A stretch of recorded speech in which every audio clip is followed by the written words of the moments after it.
Hello and welcome to Engine Adventures off-road review of this 2021 Kia Sorento X-Line. And we're pretty much fully articulated here. Show you. You can pick that up off the ground. So that is about all the articulation you get. And that's how much up travel. And there's the rear off the ground. So, well, that's picking that up on the camera, but not a whole lot of wheel travel here. We'll see how it does. Here we are on the high-speed off-road section. I'm a little bit nervous, but we'll see how we do. We're going about 15. And I did feel the suspension bottom out a little bit right there. Again, it topped out, bottomed out, and we're closer to 20 now, but seems to be doing all right. See if we can stick 20, so I'm going to hold it here at 20 miles an hour.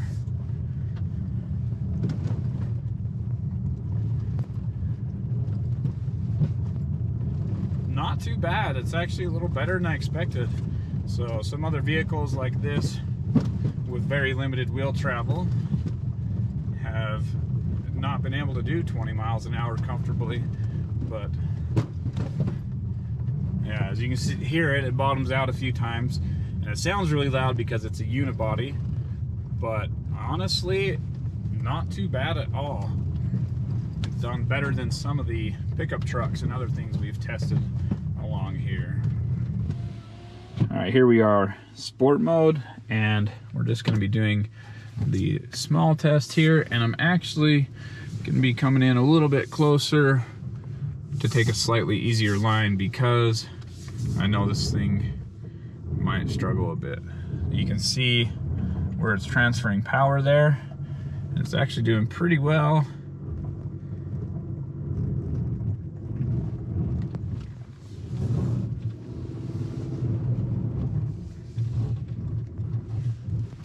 There we go. So it did a little better than I expected. I definitely, in my first little test just to see how it would do before I set up the camera, it seemed to struggle a little bit more. Now we are in sport mode.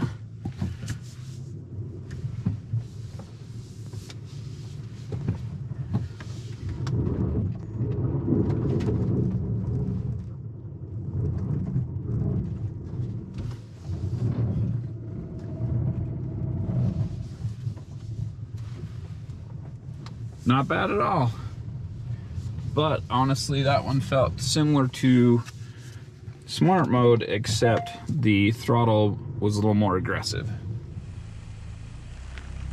Smart mode is just kind of your everyday driving mode. It kind of detects how you're driving and adapts the vehicle settings to your driving style. And in this case, it felt perfectly normal. The throttle sensitivity was the same as it had been the rest of the time. And the four-wheel drive system is very, very quick to act. You can see there that whenever a front wheel's spinning, a back wheel's spinning pretty much at the same time.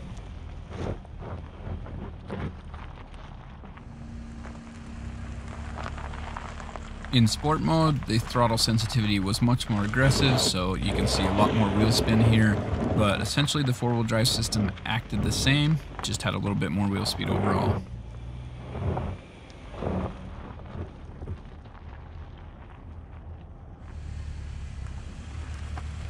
Comfort mode for me was roughly the same as smart mode as far as the throttle sensitivity goes, and you can see again it climbs the same in basically every mode with the all-wheel drive system activating very quickly.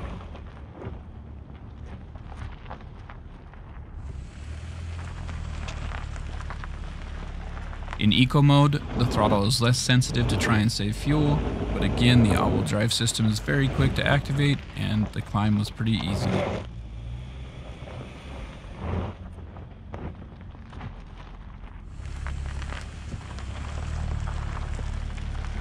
Snow mode probably had the least sensitive throttle, but just like all the other modes, quick to activate the all-wheel drive made the climb no problem.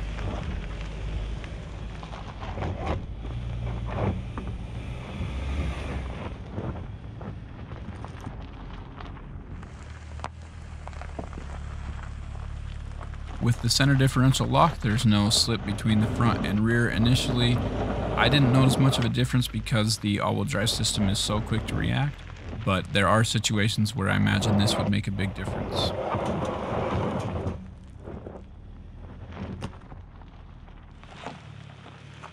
Turning off traction and stability control on this vehicle actually disables both those systems entirely.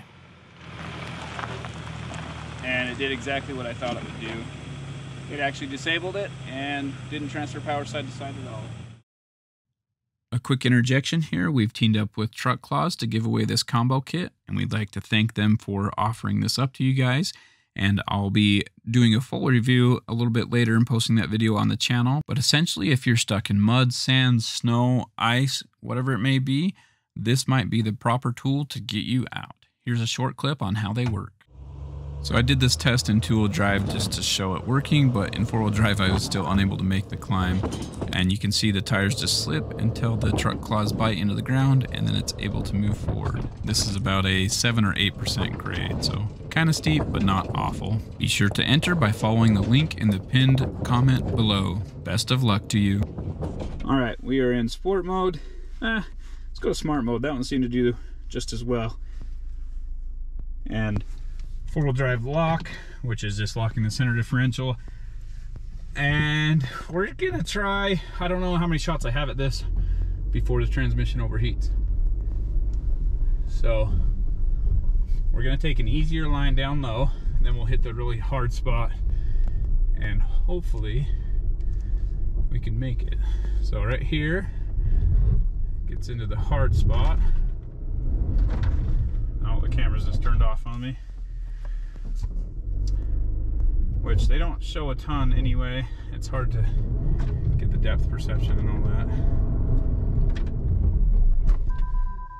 Full throttle, and ended up trying to engage the transmission and stalled. That's one problem with the dual clutch, is it doesn't allow for slip nearly as well, because when it's slipping it's kind of heating up the clutches. So whereas a traditional transmission has a torque converter, still heats up, but not nearly as fast.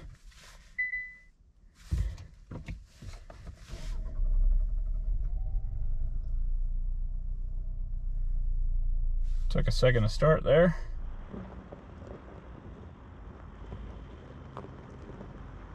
In retrospect here, sport mode might have done better because it would have increased the wheel speed a little bit more. The engine kept stalling because the transmission would engage the clutch. It just doesn't quite have enough low-end torque or low-end gearing to be able to engage the transmission fully and transfer power side to side at the same time without stalling the engine. Okay, we're gonna do this again, but I'm going to carry a little bit more momentum. Hopefully we can make this. Like I said, I'm only really giving this one shot, maybe, you know, one shot where we actually can make it. So I'll go one last time here on the steep line, and then we will do the easy line if it doesn't make it. So here we go.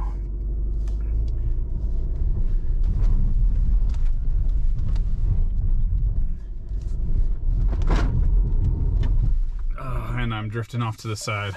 So I'm gonna need two hands for this. Catch you guys in a second.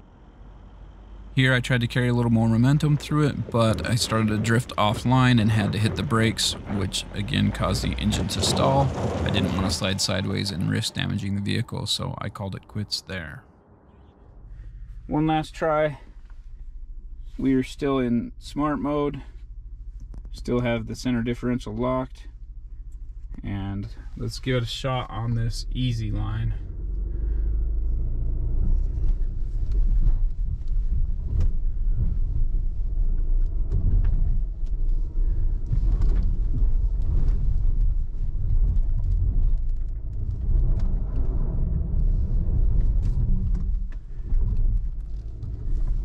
And we made it. I did have this front passenger wheel in the air there at the very end. I don't know if I'm gonna be able to do that again, but I'll readjust the outside camera and see if we can do that again. Despite this being the easy line, you can see there are some spots where it loses traction significantly, lifts the wheel, but it is able to make this climb. I was able to crest the hill in the last shot, but this one I didn't carry enough momentum through, and it actually took me 3 tries to get the right amount of momentum without going too fast and risking damage to the vehicle.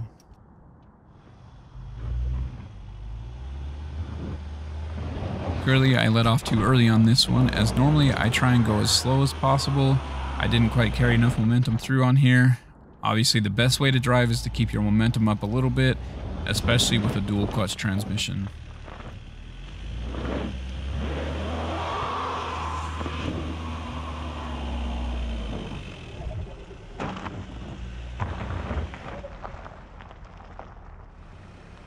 Moving under the vehicle, I forgot to switch the camera to the wide view, but you can still see that basically everything is either covered with plastic or not covered at all. Ultimately, there's very little to no protection underneath this vehicle. Thank you for watching Engine Adventures off-road review of this 2021 Kia Sorento X-Line. It's pretty capable off-road. I mean, not the most extreme, of course, but I was surprised at how well it did on the high-speed sections, and then even on this little hill climb spot here with the articulation, 1 wheel up in the air, basically 2 wheels with traction, 2 wheels without. It did really quite well. If you liked what you saw, be sure to hit subscribe and ring the bell so you get notifications, and give me a thumbs up. Comment down below with any suggestions or ideas you may have. And if you give me a thumbs down, be sure to comment and let me know why. Thanks for watching. Have a great day.